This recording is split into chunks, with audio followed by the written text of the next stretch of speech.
दोस्तों नमस्कार। कानूनी बात बताने वाले मेरे YouTube चैनल में आपका स्वागत है। आज का विषय किराएदार, क्वालिफाइड टेनेंट और ताबेदार यानी एलिजिबल ऑक्यूपेंट, इन दोनों में क्या फर्क है? फर्क है। अब फर्क क्या है? क्योंकि बहुत बार जब रीडेवलपमेंट में जो डिलेपेटेड इमारत है वो रीडेवलपमेंट में चली जाती है, तब ये सवाल आता है कि भाई मैं क्वालिफाइड हूं कि नहीं, मेरे नाम की तो भाड़े पावती ही नहीं, रेंट रिसिप्ट तो मेरे दादा के नाम की है या पापा के नाम की है, तो क्वालिफाइड हूं कि नहीं। तो इस बारे में आज का वीडियो आपको बताने जा रहा है। पहली बात, एक नंबर आप दिमाग में रखिए कि भाई आपके नाम पे अगर भाड़ा पावती है तो आप भाड़े करू है, यानी आप किराएदार है। किराए की रिसीट आपके नाम पे है तो आप किराएदार है, क्वालिफाइड किराएदार, यानी आपको वो घर जब रीडेवलपमेंट को जाएगा तो आपका ही कंसेंट लगेगा और आपको उसके बदले में परमानेंट अल्टरनेट एकोमोडेशन से एक आपका नाम का ओनरशिप फ्लैट मिलेगा। अब दूसरी बात, अब ये जो किराएदार है अब मर गया, और बहुत बार ऐसा होता है कि मरे हुए 20-20 साल हो गया, वो किराएदार के नाम का ही भाड़ा पावती देता रहता है, मालिक तो चेंज ही नहीं करता है।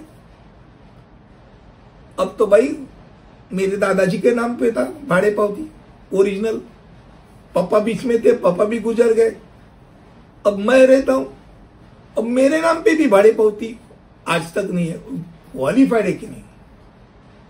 अब ये सवाल बहुत इंपॉर्टेंट है कि आप उस घर में आपके पास अगर प्रूफ है, आप वहां रहते हो, जन्म से रहते हो, जब से रहते हो, उसके प्रूफ आपके पास है। जो मैंने प्रूफ बताया कि क्वालिफाइड होने के लिए क्या क्या प्रूफ लगते हैं, आपके पास प्रूफ है, तो आप भाई साहब ताबेदार हो, ऑक्यूपेंट हो, एलिजिबल हो। जब बिल्डिंग रीडेवलपमेंट भी चली जाती है तो बिल्डर है, तो बिल्डर के लिए जितने किराएदार महत्वपूर्ण रहते हैं उतने ही महत्वपूर्ण ऐसे जो पात्र ऑक्यूपेंट होते हैं, एलिजिबल ऑक्यूपेंट होते हैं, ताबेदार होते हैं, उनकी भी कंसेंट जरूरी होती है, क्योंकि इनको जितना घर मिलता है उतना इनको भी मिलता है। अब दूसरी बात,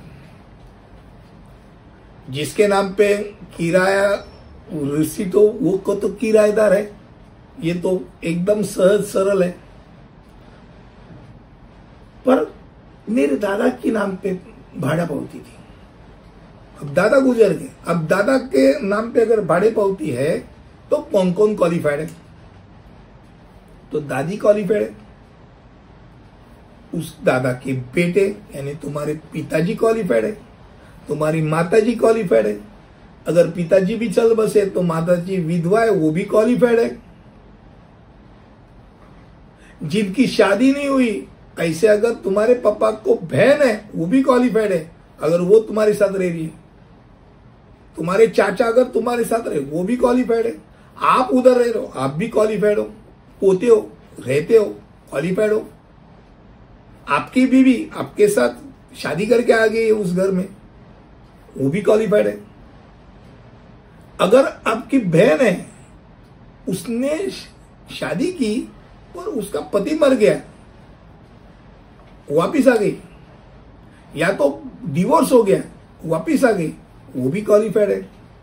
तो ऐसी चीज आप नीचे नीचे चलते जाएंगे, ऐसी चीज से क्वालिफिकेशन निश्चित हो जाता है। यानी बॉम्बे रेंट एक्ट के तहत ये किराएदार ही खाली कवर नहीं किए, तो भाई ताबेदार या ऑक्यूपेंट को भी उन्होंने कवर करके रखा है।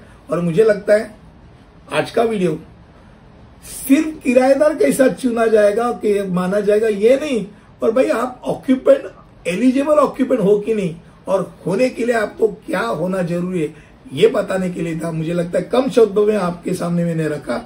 अगले वीडियो में ऐसे ही कुछ लेके आऊंगा, तब तक के लिए यही रुकता हूं। धन्यवाद।